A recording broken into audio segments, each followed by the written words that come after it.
Good morning. Whoa, okay. Good morning. Okay. So thank you all for coming here this morning. My name is Dr. Stephanie Lampkin. I'm a curator here at the National Underground Railroad Freedom Center. And we are very excited to present this program today with the U.S. Mint Director, Ventris Gibson. So just a warm welcome. Here at the National Underground Railroad Freedom Center, we are a museum of conscience, an education center, a convener of dialogue, and a beacon of light for inclusive freedom around the globe. Our mission here is to pursue inclusive freedom by promoting social justice for all, building on the principles of the Underground Railroad. And since opening in 2004, we have filled a substantial void in our nation's cultural heritage. Rooted in the stories of the Underground Railroad, we illuminate the true meaning of inclusive freedom by presenting permanent and special exhibitions that inspire, public programming that provokes dialogue and action, and educational resources that equip modern abolitionists. We are thrilled to be part of the Commemorative program through the U.S. Mint and in partnership with the Harriet Tubman home in Auburn, New York. And just by a show of hands, how many people have purchased their Harriet Tubman commemorative coin? Me too. Okay, excellent. They are available downstairs in our museum store. So before you leave today, we hope that you'll head down to our museum store. And there are 3 coins that are available, which you will hear more about in the presentation this afternoon. And from our role in commenting on designs and attending the first ceremonial strike of the commemorative coins in Philadelphia and New York, it has been an honor to be a part of this process. It goes without saying that Harriet Tubman is a key figure whose story we tell here at the Freedom Center. Araminta Ross, or Harriet Tubman, was an enslaved woman who fought for her freedom and returned to free many others in the period leading up to the Civil War. She spent her life actively pursuing freedom and social justice for all. Thank you for joining us this afternoon. I am very pleased to introduce our speaker this afternoon, and then we will also have some time at the end for a bit of Q&A. And we hope that you will join us here again at 2 p.m. after you've purchased your coins.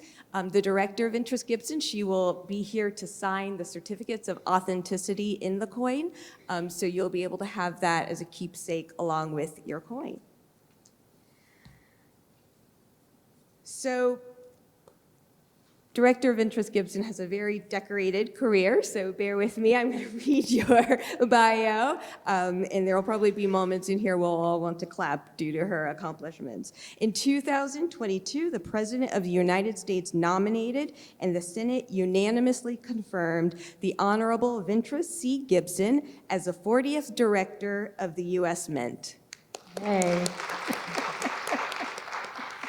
She is the first African American to lead the U.S. Mint, which is the largest mint in the world. And she served as the deputy director prior to her presidential appointment. Director Gibson is a U.S. Navy veteran, joining the Mint from the District of Columbia government.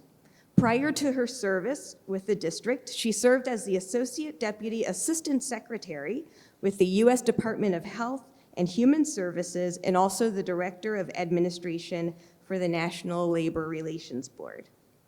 Ms. Gibson's career includes leadership roles in the Federal Aviation Administration, where she was Assistant Administrator for Human Resources, Deputy Assistant Secretary for Human Resource Management at the Department of Veteran Affairs, and its first Deputy Assistant Secretary for Resolution Management. She was VA's highest rated woman veteran, responsible for human resources management and civil rights programs affecting 230,000 employees. With a career spanning more than 40 years in executive and professional positions, Ms. Gibson is the recipient of numerous awards and commendations. A graduate of the Federal Executive Institute, Ms. Gibson attended the University of Maryland, University College. She has 3 children, 4 grandchildren, and a golden retriever. So welcome, the Honorable Director, Ventris Gibson. Thank you so much, and what a kind introduction, and thank you for being here. As my mom said, keep it brilliant, keep it brief, and then be gone. But let me just, if you would indulge me for a moment, to talk a little bit about the United States Mint. How many of us know exactly what the United States Mint does? Okay. So we've existed since 1792. First, United States Mint in Philadelphia, Pennsylvania. The current United States Mint in Philadelphia, Pennsylvania, actually occupies slightly over 5 acres, is directly across the street from Ben Franklin's grave. We are in the pretty much the constitutional district area where the Liberty Bell is and the Continental Congress, et cetera, where they resided some years ago. But that is our first United States Mint. Since 1792, we're the only mint in the United States that actually mints by law, number 1, circulating coins, pennies, nickels, dimes, quarters. During the pandemic, we did 14 billion coins a year. That's a lot of coins. And our employees work shifts. It's a manufacturing environment. And they exist in the following areas. First, Washington, D.C. is the headquarters, followed by Denver, Colorado, San Francisco, West Point, New York, which is our bullion, meaning that's where we make our gold products. And Fort Knox, yes, we do manage and make sure we take care of Fort Knox. I always tell people, please don't let anything happen while I'm in this seat to Fort Knox. Can you imagine? You all have seen me on MSNBC, CNN, you know? So always pray for me for that, for Fort Knox. But, and also Philadelphia, and you can see Philadelphia is huge. Denver and Philly actually do all of the circulating coins. And then we have what we call our numismatics program, and that is for coin collecting. And then we also do other precious metals. A good example would be congressional gold medals. We do those. We are getting ready to do Olympics when the United States will host, I think it's 2028, I believe, whenever the next one is. Let's put it that way. It's in Paris right now. And we did a beautiful handover medal for the Paris delegation for the International Olympic Committee. We also do commemorative coins, and we'll talk about commemorative momentarily. But through a workforce of nearly 1,700 employees, we make sure 24/7 that our coins are the best in the world. We are the largest mint in the world. Other sovereign mints are always asking, can you work with us? Can we partner with you on this? And we are very selective in what we do because of who we are and because of our congressional mandate.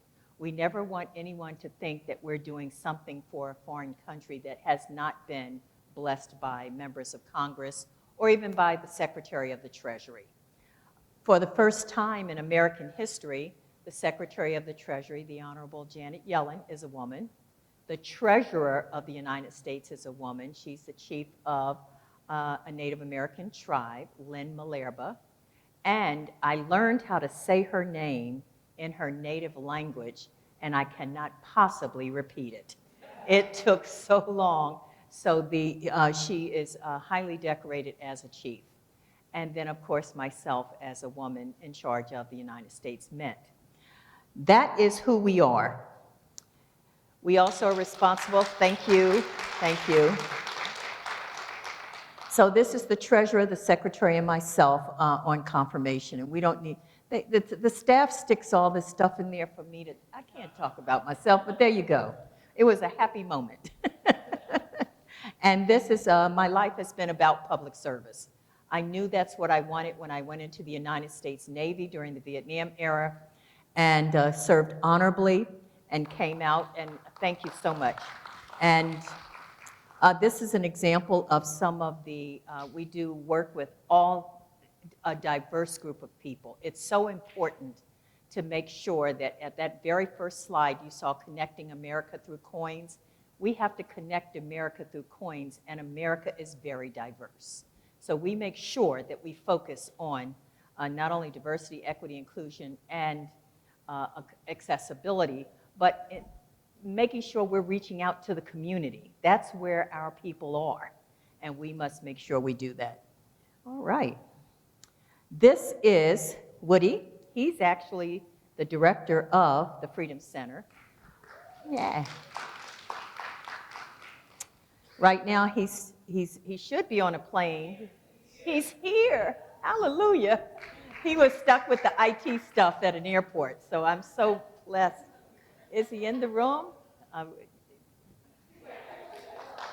he is. Welcome back safely. I said to a couple of people yesterday, I worked for, and I retired from FAA. And I used to be an air traffic controller, so there you go. But anyway, I retired, and I know no one in FAA that I could have called to say, get Woody here. Because I've been gone a long time. That's an example of the relationship we have, and we'll talk about Harriet momentarily. He was with us. Here's where he struck one of the first coins for Harriet Tubman. And that's how it looks up close. And the top is Patsy Mink, who, as you know, was a congresswoman from Hawaii. We celebrated her on a quarter recently with the Speaker of the House and some actual Hawaiians from Hawaii, Congress representatives, and myself. And that was another area of where we reach out to the multitudes that we serve. That being said, here's some others that we've done on quarters, the American Women Quarters program, which we're excited about. Maya Angelou was the first, followed by Bessie Coleman, Dr. Pauline Murray. These are African American women that we have featured on our American Women Quarters programs. But also we've featured Eleanor Roosevelt, and not because she was the first lady, but because of her work in the Human Rights Commission following. So we have a number of women that we've represented. Maria Tallchief, the first Native American prima ballerina who brought prima to ballet. That was important. Boy, that was a mouthful, but it was okay. And many others. So here are the various women that we've showcased. Dr. Sally Ride, the first woman in space as an astronaut. Also, let me talk about, just a brief moment, Wilma Mankiller. That's a name for you, right? She was the first principal chief of the Cherokee Nation as a woman Native American. That's like unprecedented. So she's on a coin. So we have so many people that, women that we have featured. Edith Kanakaoli, remember Hulu? Do. Okay, yeah, that's her. So there you go. But if you look at these, aren't the designs beautiful? And the detail is exceptional. We have artists, our employees who are artists, they're either medallic artists, they do things in 2- and 3-dimensional, they use digital, and they use actual chalk to, what do you call it? The plaster, there you go, the plaster to actually sculpt, and they're recognized worldwide. Our chief engraver, his name is Joe Mena, and we just did something with him that is phenomenal. If you saw the news last week, we just signed a contract with DC Comics that we're going to do coins for Batman, Superman, and Wonder Woman. Yay! So there you go. So that lets you see what we're doing, and inviting our youth is a huge part of it. So let's talk about my favorite person, Harriet. First and foremost, I cannot even begin to imagine the horrific life she had to live in slavery and what was done to her, from the abuse, from the having a $40,000 amount levied on her head to be dead or alive if caught $40,000 in that day and time is worth millions today. Is that right? But the thing that is so amazing about her, and I can go on, many things are, but what resonates with me. The first is Congress saw fit unanimously to grant her a commemorative coin. That is tremendous. And when we received the assignment, we were excited to do it. Our artists began to confer with the Freedom Center here and with her home in Auburn, New York. We considered historically through the Smithsonian, the Commission on Fine Arts, the Secretary's Advisory Committee. We don't just make this stuff up. We make sure we have the input so that when you see that coin, that is a true representation of the buy-in of those that need to be involved. If they're family members, we involve family members. A good example, the Hidden Figures will have a Congressional Gold Medal. We involve their family and the one that's still alive into the design of the coins. Maya Angelou's son provided input into her coin. And unfortunately, you have to be deceased to be on some of these coins. We're trying to change that a little bit, okay? But Harriet, at the age of 13, she was in the equivalent of a general store, and another slave ran in. That master followed, and she was there. That person picked up a weight, an iron weight, to throw at the slave. It missed, and it hit Harriet in her head. Lifelong, she had seizures, blackouts, and severe headaches. So factor that in to the fact that she, on 13 different occasions, made sure that those who were enslaved moved from between Maryland and Delaware to Pennsylvania, walking and by water. And she never left anyone behind. She never lost anyone, and she didn't let them give up because they were tired or cold or hungry or scared. They hid in swamps when those who were chasing them, the masters with their dogs. They also, one of the things about Harriet that is so phenomenal to me is because she moved from working inside of the master's house to outside, she became, I want to call her a modern day environmentalist, but she knew landscape, she knew direction, she knew how to read the stars, and she learned through those who traveled on the waterways, so she understood where to go. She helped build a canal to make it easier for slaves to escape. But she never let them give up. And there were times when she would black out, but it was during those times that she had probably the most awareness ever on what to do next by her faith. Very, very faith, very deep faith, very committed to her religion, very committed to the Lord. She knew, that's why they called her Moses, that when Moses led the people of Israel out of Egypt, he relied on signs from the Lord that gave him the authority to do things. And much like that, that's why they called her Moses, because she did the same thing. She led the path to freedom for African Americans, and that's huge. So let's give her a round of applause for that.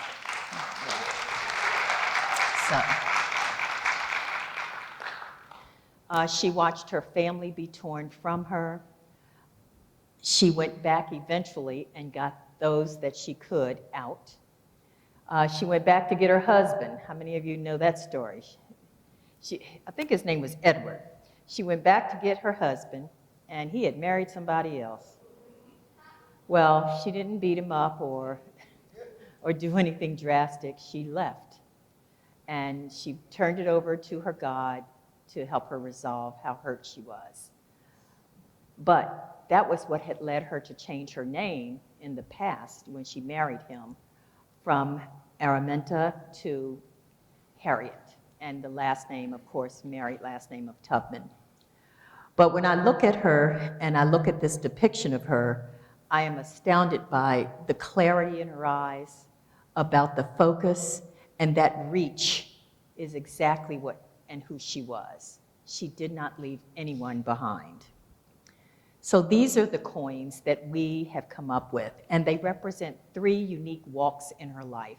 The gold coin in the center represents the 5 decades of time in which she led enslaved people from being slaves to freedom.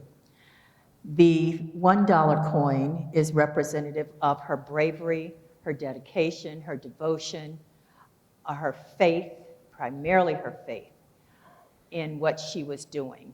And the third coin, the $50, is representative of her time in the Army. She was the only woman to date, the only woman that planned and executed a wartime raid successfully. She was given 150 African-American soldiers at a river in South Carolina called Combahee. There you go, I got it. Sometimes you got to practice it. And as many times as I say it, I do it every time. And she made sure that through these 150 soldiers that were with her, they actually rescued and freed 750 slaves. So that's phenomenal. That's phenomenal.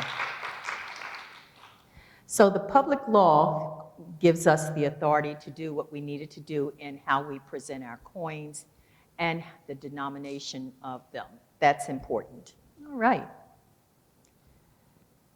When she achieved freedom, this is my favorite quote. When I found I had crossed that line, I looked at my hands to see if I was the same person. There was such a glory over everything. The sun came through like gold through trees and over the fields, and I felt like I was in heaven. Can you imagine that feeling of freedom? Isn't that beautiful? And she had so many beautiful sayings that if you ever can pick up a book, like right here in the Freedom Center, please find one and read about her life's history, for it is phenomenal. Because even after she finished with the Army, and also she served as a spy for the Union Army and was successful at that. I just can't fathom, and here we complain if we have to walk 2 blocks or empty a dishwasher, okay? Who does that? I know I do. It's like, dishwasher. So I mean, I just can't even begin to think with her health, with having a levy of amount of money over her head, with the things that they would do if they did catch you. Wow. And then to go on and become a spy, and then after that, she participated in women's rights, the suffrage movement. So she was indeed just phenomenal. And we, especially in the African American community, we owe our freedom, we owe our liberty, we owe who we are and where we can rise to because of Harriet Tubman. That's phenomenal, isn't it? Look at that. Who can tell me what e pluribus unum is? From the many, one. There you go. And if you have not purchased a coin, you can do so today. That will give you an opportunity to have one, and I will sign your certificate of authenticity. Yeah. Some have asked us about generational wealth, and I will be very brief because I am not a financial advisor. But I can tell you that there's a scripture in the Bible that says, silver and gold have I none, but such as I have I give to you. Well, we have silver and gold in the United States Mint. Our employees can't take anything with them. If you come into work, you are scanned. You can't have any metal anywhere on your body, in your hair, in your bra, in your belt. Only metal is steel-toe boots, and you have to take those off. If you are found with a coin, it's a punishable offense for us. So they have to have a certain security clearance. Our people love their job, and I love our people. They do phenomenal work. They have passion. about 40% of our workforce have been eligible to retire for years. And we just transitioned from giving our employees who retire a gold box. It was the original boxes that gold was moved in during the time that Fort Knox was created, and we moved gold there. That's pretty significant. So now we're finally running out of those gold boxes. We're now using these bags that gold used to come in and other coins too. And you know, what an honor when you retire. It's not an attractive box. It looks like an old box, but your name is engraved on it. We also communicate the American flag because these are employees that serve America every day. Because regardless of what happens, we produce money. Regardless of what happened, we produce very beautiful coins for collecting. And regardless of what happened, we protect our nation's assets. A number of people may not know, for example, that Fort Knox used to store things for other countries of high value. So, and we used to have the original Constitution in Fort Knox as well. So we have a very yeoman's mission that our employees just really delight in what they do. And we make sure that we take care of them because they are key to our success. But these are examples of other civil rights leaders that we've captured. Frederick Douglass. And there's the march from Selma to Montgomery, Dr. King and Coretta. Oh, Briggs versus Elliott, President Obama. And of course, Duke Ellington. And these are just some. We have many others. Please, if you are interested, go on usmint.gov, but not only for civil rights leaders or for women leaders, but who appeals to you? There are some people that appeal to us that others may not know. For example, the presidential coins, as an example. That might be something that you find you would like to collect. Or pennies. You might want to collect pennies, and that's okay too. We make lots of pennies. But now, when I joined the Mint, I only had a small collection. But every time I saw a penny, I said, oh my gosh, you have no idea what went into making that penny. You know, people worked hard to make that a perfect penny. And our money lasts about 35 years before it begins to break down. That's monumental. So now when I walk, the little penny goes, I'm Lincoln Cent, pick me up. So pick up those pennies and look at the dates, because you would be amazed from an investment perspective how much some coins are worth. Which penny is it? Is it the 1913 penny?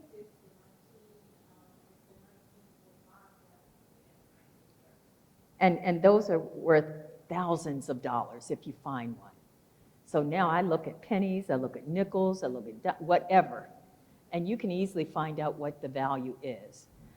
That is something about investment. If you buy, for example, Harriet Tubman, the gold coin, when we first put it out in January, it was worth about $700 for just the gold. It's now close to $1,000. So you see where that investment builds. And just imagine if you begin to invest in several coins that are gold. And with gold fluctuating as high as it is right now, it's a wise strategy. Not everybody trusts the market. Not everybody trusts doing things. And as Tara, a good friend of ours from Procter & Gamble, she's the lawyer. I am not a lawyer. I'm not a financial analyst. But I can tell you that when I started out, I had just some quarters. And now I've collected so much, and I'd started doing the research, and I was going, I might be able to put in a pool. As an example, okay? And not many people know the value of coins. So we're excited about that. Hidden figures. So these congressional gold medals are forthcoming. We're excited. We're hopeful for the ceremony mid-September with the members of Congress. And community engagement. One of the things that we certainly try and do is make sure that we're out there in the communities, education. We have discovery sets for children that introduces them to coins that you can, through your school system, we would order some and provide to the school. This is actually Maya Angelou's grandson in the center, to the left in the suit. And he was there with a couple of the kids that he mentors. And then to the left are what we do in school activities. Dr. Sally Ride, as an example, has a school named after her. So we went to the school, and from kindergarten through the 5th grade, all the children designed a Sally Ride coin. And they hung them up. And then they took them all and they made a book and they presented it to the United States Mint. So when I go out, I take that book and I show the employees who made the Dr. Sally Ride coins, say, look what you're doing, look how you're touching lives, and how people appreciate what you're doing. So we really make sure that we stay in the community, we support all different events. This is just an example. So platinum and palladium are higher valued than gold.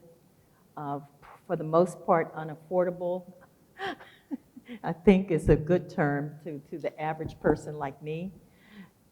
But we don't make a lot of it because it's so expensive and it doesn't sell as well. We, the Mint, are not financed by the federal government at all. We have to earn our keep. We do so when we make circulating coins, we provide it to the Federal Reserve for distribution to all the banks in the United States and abroad. And they reimburse us for that. The numismatic products is what we sell, and we have to cover our operating expenses. In this case with Harriet Tubman, we will give whatever surplus to the recipient organizations, the Freedom Center and her home in Auburn, New York. And so far we've sold 49,000, and I wanted to go up to 100,000. Please, go buy 5 more. Put it on a credit card, be all right. Don't go to TJ Maxx. Am I talking to myself? I think so. Okay. And then the other part of this is the program ends December 31st. However, we have to shut it down the 27th and only fill whatever has come in as of that date and get it out of the door by the 31st. Because afterwards, if there are any left, we're hopeful that either the Harriet Tubman Home in Auburn, New York, or the Freedom Center will be able to purchase the remaining ones. And then if they aren't, I have to melt them by law. That is in legislation that's granted to all commemorative coins.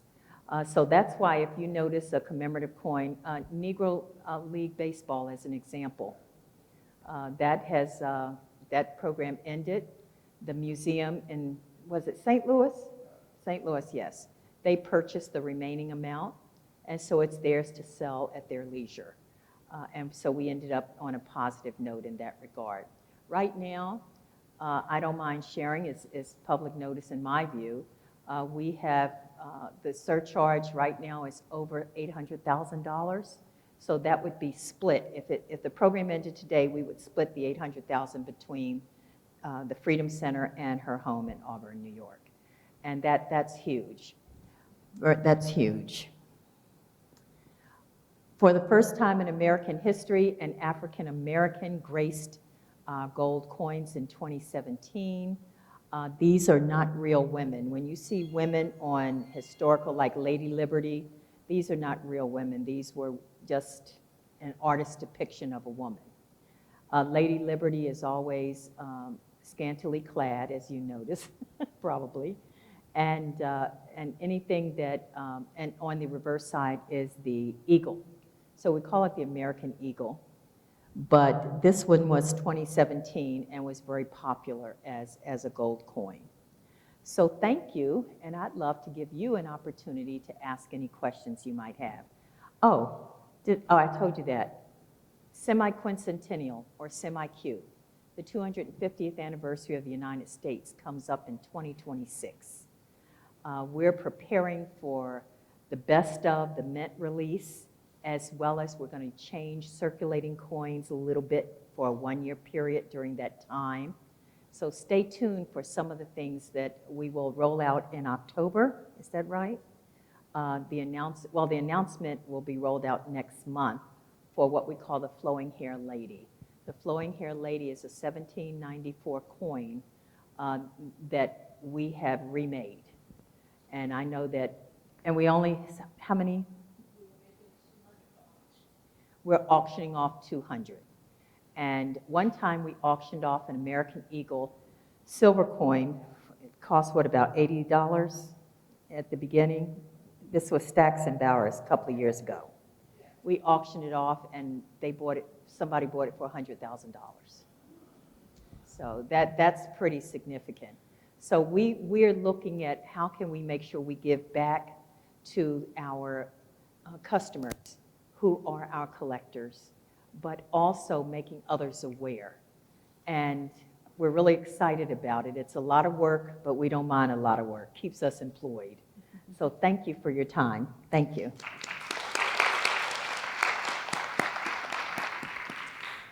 Okay, thank you, Director Gibson, for that wonderful presentation. And we do have some time here for Q&A.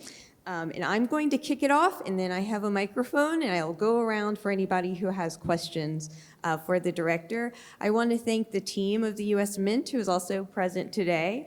So if you wanted to kind of introduce your team here. So first and foremost, our photographer, Jill. I promoted her to officer yesterday, Air Force. And then we have Rosa, who is one of the chief marketing specialists, has been with the Mint many, many years. How many years, Rosa?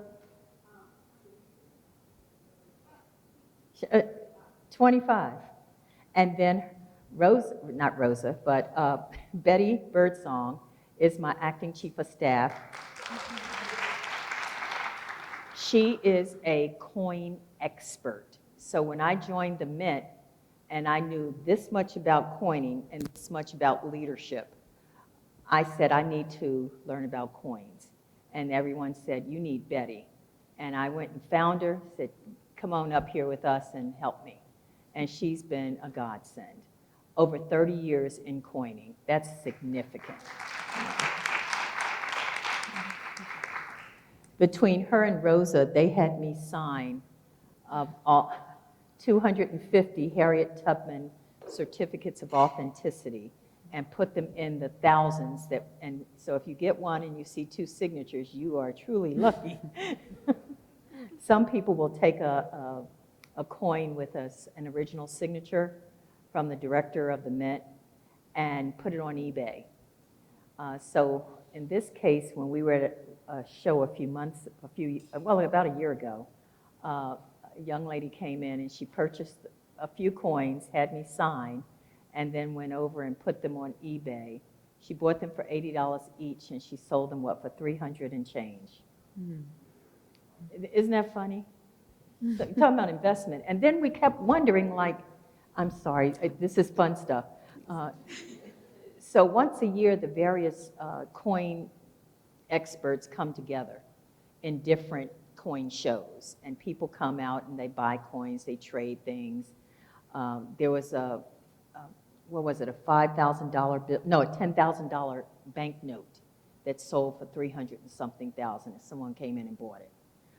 In our line, we will have people who stand in the line for companies with the company credit card. And in the first few days, we limit how many an individual can buy. And we limit it to no more than 10. But then here comes a family of 10 people, and each person's buying 10. So we have to, we make sure we have the supply to meet the demand, but there are times when, and then this last few days, we open it up. And that's when we have people that will come in and with a Black American Express card and spend $200,000, $300,000, just like that.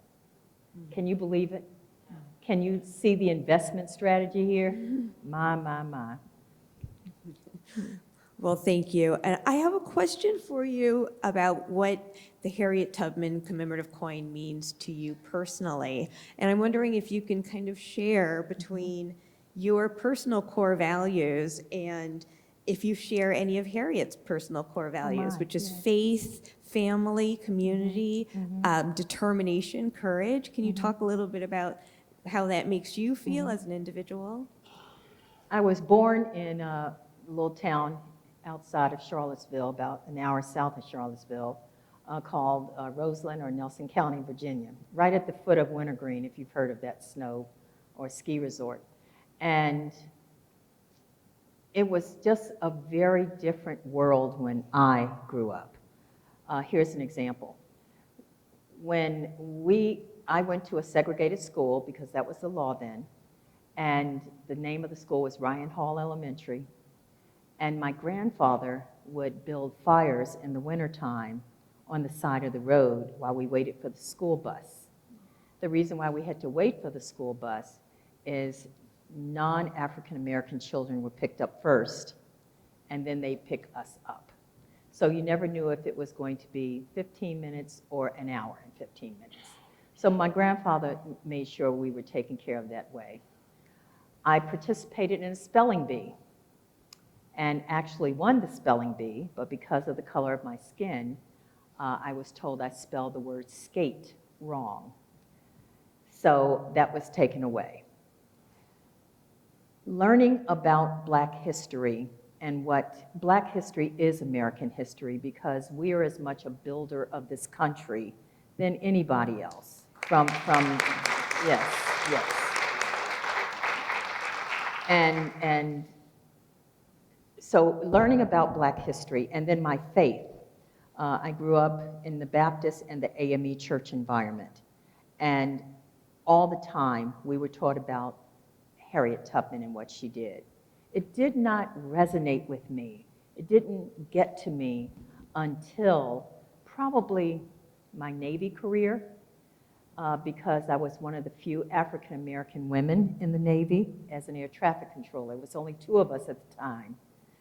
And that was very abundantly clear in a male-dominated world of air traffic control.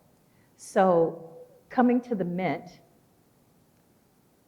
and having this commemorative coin just solidified my love for what she has done for us and has given me kind of like a refresher in what my responsibility is to my community and to the people of America, to make sure that our history is not omitted, it's not minimized, or it's not taught.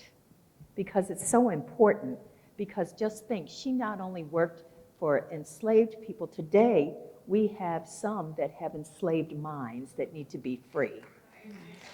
We have modern day slavery when we talk about trafficking. And we as communities have an obligation to step up. Just as Harriet Tubman said, get up and go. We need to get up and go and be a part of something that makes a difference in the lives of our youth, of our communities, of our country. That's what it means. Fairness, integrity, and trust. Wonderful. And I know you mentioned a bit about education and working with the youth and youth advocacy, and I see a few young faces here in the crowd. And I'm wondering if you can talk a little bit about what is it that you want younger people to take away from, whether it's the Harriet Tubman commemorative coin or just the idea of kind of cementing and seeing these faces on, I mean, this is U.S. mint currency. It's currency we use every day. Yes, and that's a powerful thing. So what is it you want young people to take away from this? The American Women Quarters program is what speaks to our women regardless of your ethnicity, regardless of your race, your creed, your color. For a little girl to see that there's a woman on a coin other than George Washington, other than Thomas Jefferson, Abraham Lincoln, that you see someone you know and can identify with, If you want to be an astronaut, there's Sally Ride. If you wanted to, in the Native American communities, all of those accomplishments. In the African American community, I think about Anna Wong, who was was the first Chinese actress. If you ever look up Anna Wong, watch her documentary on YouTube. It is phenomenal. Some of us might recall when we actually used to have in our movies, if you were Native American or if you were Asian, a white person would be painted to look like. And what she did was she changed that landscape for Asian Americans to ensure that Asian Americans were actually in the movies. So that is something that we do. So for them to see that there's someone that looks like me on this coin is uplifting. And I want the youth to know that they should never forget history, because sometimes history repeats itself. And we have to be very sensitive to the times, to our environment, and to what we face in today's environment especially. Yeah. Excellent, thank you. So we have a little bit of time for a couple of questions. So if you could just raise your hand, we'll pass a microphone to you. We have time for about 2 or 3 questions. And if you could say your name as well. Absolutely. Good morning. My name is Dr. Couture Nix, and I'm an English professor at Xavier University here in Cincinnati, centering in African American Studies and Literature. And I must say, first off, it's a true honor just to be here, Dr. Gibson, and just to know and be in the presence of the first African American woman in this position. My question, so a little bit about my background. I researched Booker T. Washington and his life and legacy, and he was the first African American printed on a U.S. minted coin. And so I have discussions with my students about the significance of commemorative coins and about just the significance of seeing images to diversify what America is, and to show and to include this array, especially of African American people. And I'm wondering if in the discussions at the Mint, have there been looking kind of forward thinking as to, in the increasing digital age that we're in, what long-term value, or will we continue to see this significant value of the coins, especially for generations who are coming up, where what they know is, Zelle or Cash App or these, very virtual forms, because cash doesn't serve the same purpose for them as it does for, us. But I was just wondering how, if there have been discussions about that and kind of thinking forward of how do we still keep these, commemorative pieces significant. Sure, absolutely. And thank you for the question. It's a great question and one we love answering. So we do have an answer. First and foremost, we are stepping into a new era within the United States Mint. We will always treasure the historical figures that we've captured on coins. And we have done focus groups, and we're working with a company now finalizing a video game. And the youth involved in that effort would prefer that the actual reward not be something digital, but something they can hold and feel. And that will be a coin that's specially designed for the game. And after so many coins, you can graduate up to do this, you can upgrade, and so we're working on that. The other part of this is featuring, you might have heard me say earlier that most of the people that we put on coins have to be deceased. So we've just finished a business case that we would love to feature a couple of live people, and starting with American music. That's as far as I can go. I can't tell you who. But, and so doing that and featuring people who are great artists that don't have blemishes on their records. You gotta, have some good people here. Then, yeah, as much as we can, and feature them. But also recognizing, please know that all of these efforts are working for us, and we just got legislation a couple of years ago to feature youth in sports. And that is something we plan to capitalize on. We're going to be doing the Olympic medals. That's something we're excited about. So things that appeal and attract. Also, recent studies have found that the youth do prefer something physical not just digital. Money, and everyone says, why are you still making a penny? The penny is one of the most widely used pieces of coins that we make. It is, we call it the penny, that's its nickname. Its real name is the Lincoln cent. And in America, unbanked and underbanked individuals count on coins for survival. And we still make billions of pennies a year. And what happens to them, happens to them. But we still make them. There's a demand for them.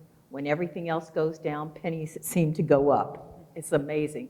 And it takes me 3 cents to make 1 cent. And you say, well, that's not a good business strategy.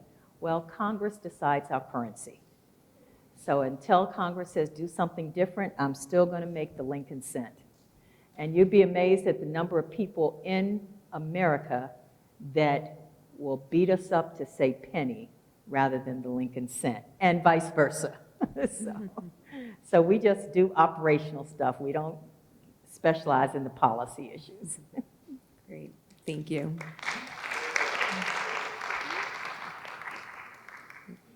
Question?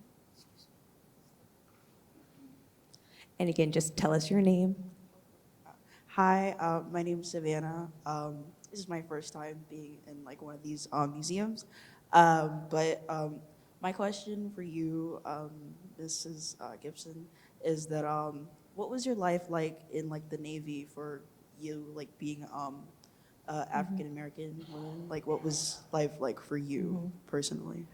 My life in the Navy was interesting because it was during the Vietnam era. It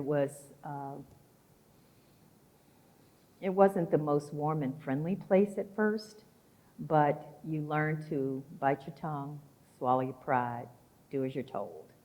And that was then. Any of the movies that you've seen on life of minorities in the military back then, largely factual. The hard part for me was air traffic control because I wanted to be a journalist. And I had passed the test with the highest scores possible to be a journalist. There was a waiting list, and so they told me I would be an air traffic controller. And that was very difficult because it was a male-dominated occupation. And they didn't really want to see women progress. But my father always told us, and I said this yesterday to a group that was here, we were raised on sayings, good, better, best, never let it rest, tell you good is better and your better is best. And isn't that cool? Yeah. Now, he didn't author it, but he used it. But that is something that has always been a part of our DNA. And so regardless of what has happened throughout life, it was focusing on the best. And so I said, well, I don't care how others perceive me. I'm going to be the best air traffic controller. I'm going to be the best soldier in the United States Navy. I'm going to do my best for myself and for me as a people and for my people so that the next African American that comes behind me won't have it so tough. So, that's it. And it looks like we have one more, our final question here. Good morning. My name is Gerald Frierson, and first of all, thank you for your service. Anyone that's served in the military understands the things that you have to go through to be in there, so we thank you for what you have done. I'd like to change a little bit and focus on the mint. Proof coins are all individually struck and so forth. So as they are graded, sometimes you get proof 69 and proof 70. I don't understand why there's such a thing as a proof 69 when they're all, should be all the same. Are you talking about the grading? Yes. Coin, okay. So that I can translate. Coins are graded based on how much the quality of that coin and what the metal content is or the gold content, et cetera. And 69 and 70 is considered perfect almost. Some people don't like that it's rated at 69. Most of our coins grade out at 70, 69 is still really, really good. We make the world's best quality of any mint in the world. So I can, on the proof sets, did you want to respond? Help me with that one. Yeah. My coining expert.